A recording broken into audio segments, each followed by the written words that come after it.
सर्वप्रथम त मलाई कमेन्ट गर्ने साथीहरूलाई म धेरै धेरै हृदयदेखि नै धन्यवाद दिन्छु। मैले हरेक भिडियोमा भन्ने गरेको छु, आफूले जानेको कुरा चाहिँ म हजुरहरूलाई सेयर गर्छु भनेर। हजुरहरूले धेरैले मलाई के लेख्नु भएको थियो भने कमेन्टमा, यस्तो यो रङ्गिन चाहिँ म्याम, यो रङ्गिन छ नि, यो चाहिँ कहाँ पाउँछ, कसरी ल्याउने होला, हाम्रो पालिकाले त हामीलाई दिएकै छैन भन्नुभएको थियो के। त्यसकारण मैले विशेष गरेर हजुरहरूको लागि नै आज यो भिडियो बनाउन जाँदैछु। यो कहाँ पाउँछ भन्ने कुरा चाहिँ म हजुरलाई भन्ने नै छु। प्रारम्भिक सिकाइ तथा विकास प्रगति प्रतिवेदन कहाँ पाउँछ भनेर सोध्नु भएको नि।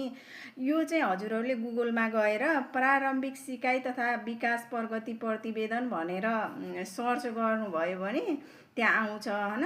त्यहाँ आइसक्यो भने अलिकति तलतिर स्क्रोल गर्दै गएर हेर्नुभयो भने हजुरलाई रङ्गिन कि सादा भनेर सोध्छ के त्यहाँ गुगलले। अनि हजुरले चाहिँ रङ्गिनमा गएर टच गर्नुभयो भने ठ्याक्कै यस्तै रङ्गिन हजुरहरूलाई देखाउँछ हैन। अनि हजुरहरूले बिस्तारै स्क्रोल गर्दै जानुभयो भने सबै पानाहरू पनि देखाउँछ के। अनि त्यसैलाई नै डाउनलोड गरेर निकाल्नुभयो भने चाहिँ सबै निस्किन्छ हैन।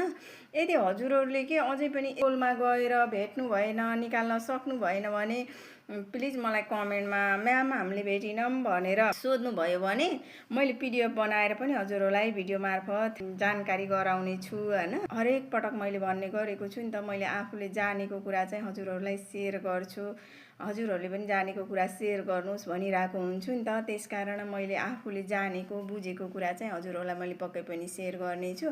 यदि हजुरहरूलाई मेरो भिडियो मन पर्यो भने लाइक, कमेन्ट, सेयर गर्न चाहिँ नबिर्सिनु होला। भेट्नु भएन भने कमेन्टमा चाहिँ म्याम भेटिन भनेर लेख्नुभयो भने पक्कै पनि म पिडिएफ बनाएर पठाउने छु। हवस् त, बाई।